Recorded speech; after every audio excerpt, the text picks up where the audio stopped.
Hello, I'm Mark Diano. And I'm Desiree Hadley, and welcome to Hold the Line with Mayor Baraka. So how you doing, Mayor?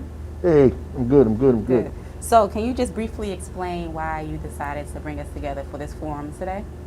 Well, I thought that it was necessary to have kind of frank, open dialogue discussions about topics that people have been thinking about in the community that usually get filtered through press and other things like that. And you don't really get the full story. And sometimes you don't get to address really specific issues that people have. And this gives me an opportunity to do that in an environment I feel comfortable with. I can talk regular off the cuff and say things that I want to say. Right. Okay. Well, let's get right to it then, Mayor. Our topics today are violence and masks. Yeah, Two topics that are currently, big in the community. right. And so we'll ask you a couple questions about those two things. So I'll start with violence, which is, I've been covering the city and I've seen the bad old days as you have, right? Yeah. So a few weeks ago, there was an article about the growing trust in the community between the police and the community. And there's been a lot of transformation in the demographics, in the training, in the community involvement, and the violence suppression. It's been great. What is the next level in your mind of where do you take the force and public safety in this community next? Well, as long as one person dies, it's too many. Like, people are always judged by the last person that's been shot and murdered, and I understand that. That's why I'm walking this line between defund and policing and reducing crime is a fine line for mayors who are trying to transform their communities. And I think the next level is the violence office that we're creating, the opportunity to get community-based strategies and initiatives around decreasing crime and reducing the level of violence that happens in our community by using community-based organizations and working closely with the police department to do that. I think it shows some promise, and the Office of Violence Prevention is going to help us expand and do that even further. Yeah. So the next question we're going to touch on is masks. So there are people not only in Newark but everywhere who believe masks aren't necessary. For instance, there were people shouting downtown Newark that masks are not necessary and that it's about strengthening one's immune system. They were telling others that they refuse to put on a mask. What do you have to say to those people who firmly believe this pandemic is not a threat to them? Well, certainly a threat to hundreds of thousands of people in New Jersey who have it, Right. and tens of thousands who have died. Almost 700 in Newark alone have passed away from this. So I do believe you should strengthen your immune system. You Right. absolutely should do that. You should take vitamins. You should exercise. You should do all those things. But there are thousands of people who can't do that. Right. And even if they did, it wouldn't help them, right? There are seniors who are over 60, 70 years old who are not running in the track. Right. They're not taking vitamins. Their life they have more days behind them than they have in front of them. That's not a prescription that you give to a 70-year-old grandfather in a home, in a senior home. That's not what you tell them. You don't tell that to a kid that has diabetes who was born with it, right? He's 14, 15 years old out here with diabetes or asthma or high blood pressure. You don't say that to those people. That won't work for them. Obviously, the only thing that's going to work for them is to stay away from the virus and keeping you away from them. Right. If that's the way you think, right? You need to put on a mask to protect those people. That's a very selfish kind of stance to have. Take some vitamins, do some exercises. God is going to save me, type of thing. It's just it's selfish. Right. I agree. Okay, let's go back to the homicides because a lot of times the city's judged by that, as you know. So they're down again nearly 30%, right? But we had that spike after the George Floyd protests, as have other cities. Does that dismay you that after the Black Lives Matter protest, that then we have the same, actually a higher level of gunplay in the streets? Yeah, it does. And I think it's a combination of things that are happening.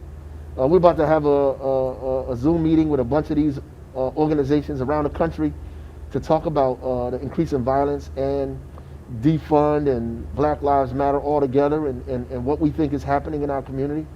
I think it's just a myriad of different things, just increased unemployment, stress and pressure from COVID that's happening in these communities. The crimes of opportunity. People, the police are not out, people are out. They get to see you out like this because it's been hot, and so they're taking advantage of that. And these are the same people who would have done this even if COVID didn't exist. They would have done it. They're just taking advantage of the opportunity to do it now. And I think in some places around the country, the police are actually laying down on the job. I believe that some of them are not doing what they're supposed to do on purpose. And it is also adding to the increased level of violence that you see around here, which means that we need more alternative strategies and more collaboration and cooperation with the police department to actually deal with these things. Okay. I have two questions in one about, we're still on the subject of violence. So this past Sunday, a 21-year-old young woman was shot and killed in Bradley Court around 10:20 p.m. Yeah. It's now, unfortunately, that's really sad that happened. It's now 3 days later with no arrests have been made. There are no suspects in mind, according to the article that was written about it. With the massive amount of technology and cameras throughout the city, what do you say to those who will ask, how is it possible for Newark to experience such a high number in unsolved murders when they have technology to help solve these murders? And the second part of the question is, there are officers, are the officers that are responsible for investigating these murders equipped with the knowledge to solve these crimes? Well, I think we got some good officers, a good intelligence unit that have been turning over a lot of these cases. And I think that this case is going to be solved too as well. The issue is the camera by itself is not sufficient, right? Sometimes the camera is not completely clear. Sometimes that's all we have and we need a corroborating witness. And so all of those things come into play. And so what the police do really is they don't investigate homicides. And folks need to understand that. What they do is make the arrests. They try to help the prosecutor's office get witnesses, do other things of that nature. But the prosecutor's office investigates homicides. Once it's a homicide, then it's out of our hands, and it goes above us, and they do the actual prosecution. We try to get them as much evidence as we possibly can to help with the prosecution. Okay, so that the prosecutor's office would be the Essex County Prosecutor's Office. Not a lot of people know that. Yeah, Essex County Prosecutor's Office investigates homicide. If it's just a shooting and it doesn't turn to a homicide, then we do the investigation here with us. Okay. And sometimes we do get involved. We try to get involved and help out as much as we can in terms of homicides. And frankly, I think those are the ones that get solved quicker, the ones that we get involved in. Okay. Back to the masks. Now, we had that situation, the party in Bradley Beach where the kids were killed on the way home. Yeah. You were talking about the thing down in Jackson where there were Newark people with the 700 people. We have gatherings in our own city of multiple people that, this has to be really frustrating for you that somehow this message is not getting out. And you've got a mask up campaign, we have signs, we talk about it on Facebook Live. How do you get this message through to people who just seem to be defiant? Yeah. Frank, just first, I think we're doing a lot better than many other cities, so I'm just thankful for that, and many other states. But New Jersey was on one of the only 3 states that were on the list to contain coronavirus. It's not on the list anymore. So there's only one state in America that's on that list. It's Vermont. We're off the list, and it's because of that, because of parties, because of 35 lifeguards are sick at Ocean County. And I think that we got a little excited, a lot of pressure on the state to open things up without a real local strategy and a local plan. So the governor says, oh, we're going to go to the beach, but there's no real local strategy on how you're going to facilitate that so it doesn't get out of control. Or we're going to have 250 people outside. How do you facilitate that so it doesn't get out of control? The county gives a permit for somebody to have a basketball tournament. it turns out to be 700 to 1,000 people. Where's the local help to make sure that that doesn't get out of control? Then, once the governor says you can go outside, then you have these kind of cookouts, other kind of events, and people do not follow the kind of protocol that we need. And they think because they know people that they're safe, and that's just not, it's not true. And so we have to cut down on these parties, on these barbecues, cut down on these festivals that people are trying to have under the guise of outdoor eating, these parties that people are having. We have to stop it. I mean, people have to realize that you have to forego 1 month, 2 months of a summer so you can have 7 more months of a summer, 7 more years of a summer. You're going to have summer that's not going anywhere. It'll be here next year, and the year after, and the year after that. What you have to do is discipline yourself so we can contain this virus, and that's more important than anything. Let me ask you a follow-up question to that, because I'm sure there's a lot of economic pressure on you, and then social pressure on you from people that you elected you and represent. Yeah. You must be, you've used the word several times, draconian measures. There's got to be a lot of pressure on you. How are you dealing with that? Well, I just do what I think is the right thing to do. I'm not going to succumb to something that I think, like, on my mind, I know it's ridiculous, right? And I think the primary goal is to get as many people across the finish line as you can. Once this thing subsides, history is going to tell the story. How many people lived, how many people died, like how many people got sick. What actions did you take as a local official, as a state official, as the president of the United States to protect the people's lives that are under your care? How much resources did you use to keep people afloat during a very dangerous and precarious moment such as this? And that's what I think about, and I try to get those things done. When people get mad because I say, put on a damn mask, I don't care. Frankly, it doesn't bother me. And if I lose your vote because I said put on a damn mask, then I really didn't have your vote anyway. That's how I feel about it. And I'm not doing that to get votes. I'm doing that because my friends and family live here, and I don't want you to get them sick. My mother lives in this community. My nieces, my nephews, my son, my daughters come back and forth. They live here. And I don't want New Jersey and Newark to be Florida, to be Miami, to be Arizona. I talk to those mayors, You got cities that have 20, 30% positivity rate. And it's ridiculous after all these months to have that. We're at about 5%. I'm trying to get us below 5%. We were at 68%. And we certainly can't go back there. We cannot. And we have to be as strict as we need to. I think that's just the principle in me sometimes. It comes out. I can't keep it in, you know what I mean? Yeah. It comes out like, go to class, type of thing, All right, so next question, we're on the topic of violence still. So mine is a little personal. It's okay. All right, so this literally happened this weekend. So I live downtown Newark in an apartment building, and across from me there's another building that has a lot of drug activity. So it was about 4 p.m., broad daylight.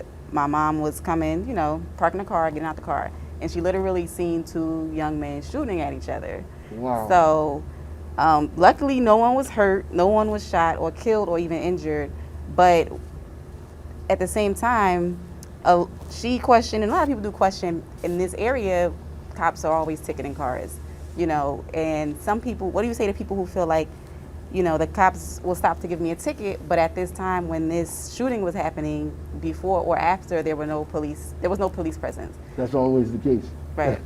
And the police, precinct is literally a couple blocks away on Franklin Street. So what do you say to people who feel like, you don't hesitate to give me a ticket, but when there's a shooting, I can't get it? Well, actually, the precinct, that's not the precinct. The precinct is right there on Market Street. Okay. That mini precinct, but then the real precinct for this district is down in the east, down in Ironbound. Okay. But you're right. And the idea is that the police should be in those communities, and I think that sometimes we take downtown living for granted because we're up in these other areas, and there's not a lot of violence to that level in these areas down here, and so we're super focused on the west and super focused on the south and parts of the central, and sometimes we forget about these communities down here, and we need to make sure that we're down here policing them the same way that we police the neighborhoods, or at least similar. I wouldn't say the same way, but Right. similar to what's going on up there. And the community has to make complaints. They have to organize and have meetings and invite the captains to the meetings and talk about the various things that's going on in their neighborhood. I think that's the only way to really get a handle on some of the things that you think are not happening the right way. You have to invite these people to your community and have meetings with them. Okay. All right. The common denominator, of course, is guns. Guns. Guns. So Yeah. we have a lot of distraction now, between COVID and the police brutality and these other issues. The gun issue is kind of quieted down a Well, little I think bit. all of it is the same, really. Like New Jersey has some of the most strict gun laws in the nation, right? People always say there's illegal guns on the street, but they didn't buy them illegally most of the time. They went to Virginia and Pennsylvania and bought them pretty legally, and brought them back. They become illegal because it's illegal in New Jersey. Then they distribute them on the street illegally, and people get their hands on them, and they use them in illegal activity. And so we do need stronger national gun laws. But this brings us back to the question of police versus defunding, right? So on the one hand, you have this level of violence that goes on in the community. Her mother can't call a social worker to that event. Right. Two men shooting at each other. You just can't. You need a cop, right? Right. And the police have to respond to that. And the idea is that we don't want police. We just don't want police killing us and shooting us and beating us and abusing us simply because of where we live or the color of our skin. But we do need protection. You need protection as long as we live in a society that has that level of inequity, where there's poverty at this rate, miseducation, our inability to deal with mental health, all these kind of issues that exist in our community, drug addiction, the illicit drug trade in these communities, which fuels gun violence and all these other kind of things. Then you're always going to need the level of policing that we have. In order to reduce the level of policing, we have to address those issues. Right. And you begin to address those issues through like the Violence Prevention Office, treating crime as a public health issue, making sure it's not a cyclical kind of thing of violence that happens every year or it goes up and down, up and down, up and down, that you address those issues straight on. And like Trump is sending people to Chicago for murders that have been happening in Chicago for the last 15 years. Chicago just didn't get off the hook during COVID. People Right. get killed in Chicago like this for a long time, and all over the country, by the way. So if you're going to send agents to every major city in America, or you're going to send relief. And relief is what we need. We don't really need troops. We need money for jobs. We need money for education, for infrastructure, for job training, right? That's what we need money for. We need resources for those things, for housing and making sure that people have what they need adequately, right? And if they had those things, they would be less apt to participate in what's going on out here in the street, and families would be more stabilized, right? Because we have a serious destabilization of our families, and I think it's purposeful. And then you get the access to guns and drugs in your community, because ain't nobody flying to Afghanistan to bring in cocaine.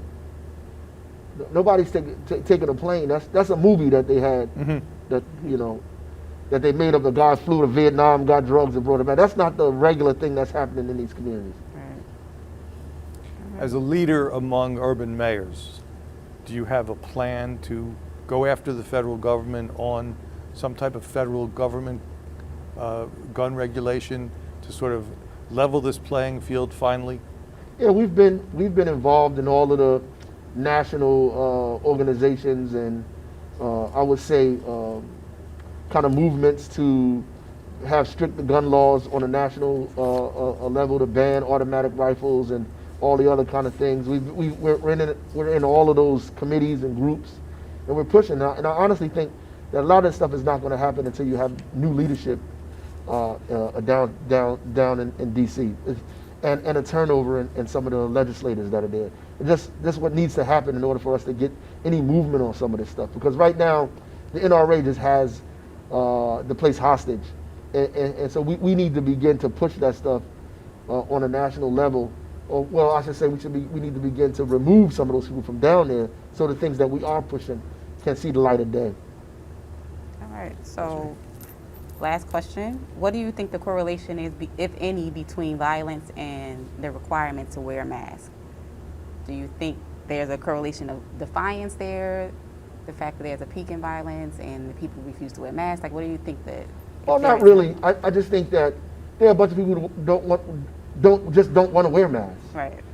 They wear their seatbelt, you know, they put on sunglasses, they don't want to wear masks, right? They protect, and it's just being in a society that teaches us teaches us that freedom is individualism and selfishness.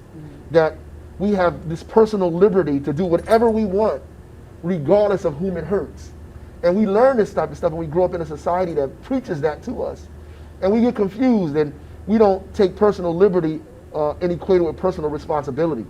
So while you have the right to do things doesn't mean you should do them all the time. And you're in a community. And because you're in a community, we're in a contract. We have a social contract. And because we're in a social contract, that means that I'm willing to give up some of my personal liberty in order to allow us to live comfortably as a collective, or grow comfortably as a collective. And so there are laws that inhibit people from doing what they want to do. I can't play my music loud as I want at 1 o'clock in the morning. Right. Why? Because I live in a community with other people, right? And they may have little children, or seniors, or somebody that's ill. I have to have some kind of idea about who lives next to me. And that's the point. It's not really about you and this mass. It's about you being in our community. Regardless of what your religious fundamentalism tells you, or any other kind of thing that you come up with, you live in a community with other people. And you have to, abide by what our collective policies and rules are to keep us all safe. Right. All right, Mayor, thank you for that answer. No problem. And that's all we have time for today and for tonight's first episode of Hold the Line. Make sure you check out the next episode coming soon, and make sure everyone out there in Newark, mask up. Mask up. Mask up. Great, Mayor. Thank you.